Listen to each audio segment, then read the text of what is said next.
No, why is it red?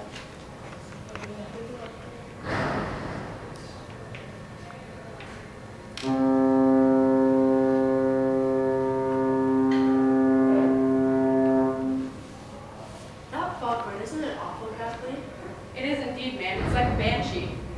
I don't mind it tonight. Last night it drove me crazy. I lay awake worrying until I couldn't stand it anymore.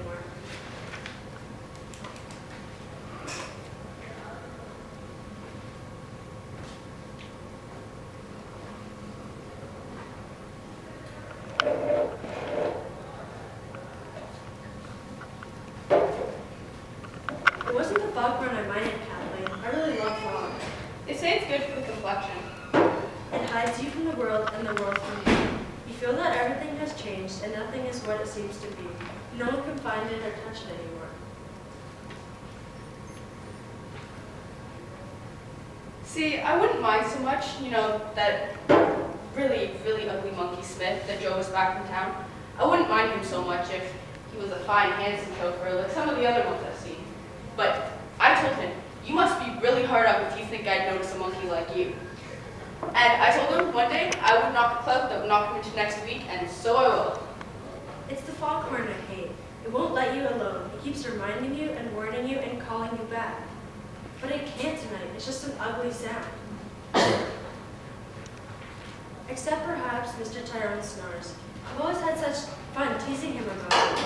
He snored ever since I can remember, especially when he's had too much to drink. And yet he's like a child. He hates to admit it. Well, I suppose I snore too sometimes. I have no right to make fun of him, have I? I'm sure everybody snores. It's healthy. It's a sign of sanity, they say.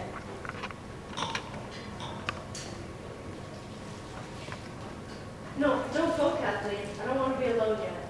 You won't be for long, though. The master and the boys will be home soon. I doubt they'll come home for dinner. They have too good an excuse to remain in the rooms when they feel at home. Don't worry about Bridget. I'll tell her I kept you with me. You can take a big drink of whiskey when you go. She won't mind then. Yeah, that's for sure. There's one thing she loves, it's her job. Take another one if you want, Kathleen. I really shouldn't. I can feel what I've had already.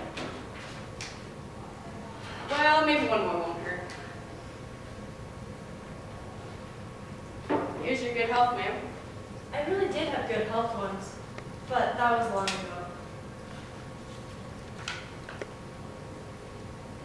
Oh, play Jamie's trick on him. Just measure a few drinks and pour the water. It'll be half water. He'll know by the taste. No, he won't. By the time he gets home, he'll be too drunk to tell the difference. He has such a good excuse. He believes to drown his sorrows. Good excuse? You mean Master Edmund? I can tell the master's worried about it, ma'am.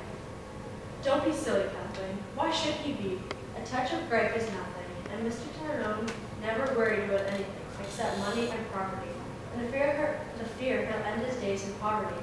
I mean, deeply worried, because he cannot really understand anything else. My husband is a very particular man. Well, he's a fine, handsome gentleman just the same, ma'am. Oh, I don't mind. I've loved him dearly for 36 years. That proves I know he's a lovable at heart and can't help being what he is, doesn't it? Sure, love him dearly. For any fool can see he worships the ground we walk on.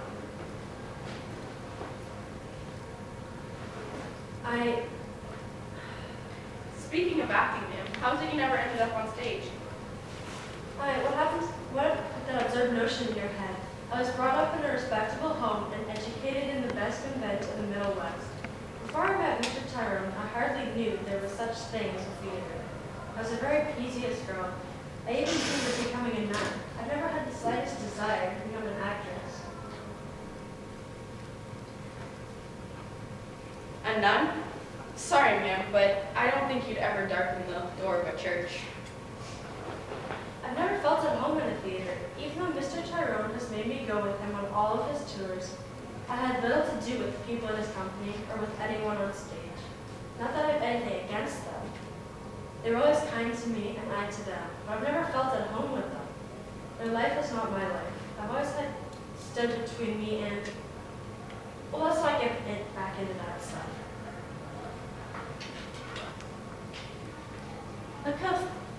foggiest. I can't see the road. All the people in the world could pass by and I would never know. I wish I was always that way. It's getting dark already. It'll soon be night, thank goodness. It was kind of you to keep me company this afternoon, Kathleen. I would have been really lonely driving uptown alone. Well, sure. Wouldn't I rather ride in a fine automobile than stay here and listen to Bridget's lies about her relations? Honestly, ma'am, it was a vacation. Was there anything wrong with tonight, Kathleen? Yeah, there was one thing I really didn't like. And what was that?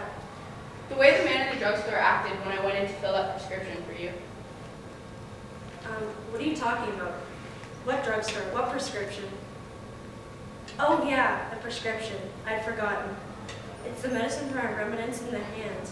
What did the man say? Not that it matters or anything. It mattered to me then. I'm not used to being treated like a thief. I walked in and asked for the prescription, and he looks at me and says insultingly, "How did you get your hands on this?"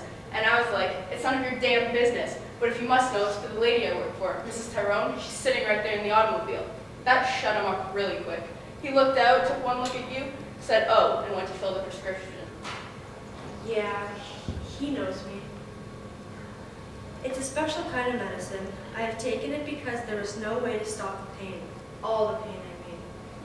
Poor hands. I've never believed it.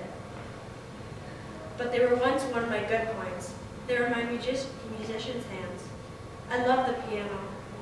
I haven't touched the piano in so many years. I can't play with such crippled fingers, even if I wanted to. For a time after my marriage, I've never tried to keep up my music. It was hopeless. See, Kathleen, see how ugly they are? I won't look at them. They're worse than the foghorn for reminding me. But even they can't touch me now. They're far away. I see them, but the pain has gone. Have you taken some of the medicine, ma'am? Because if I didn't know any better, I think you would drop taken.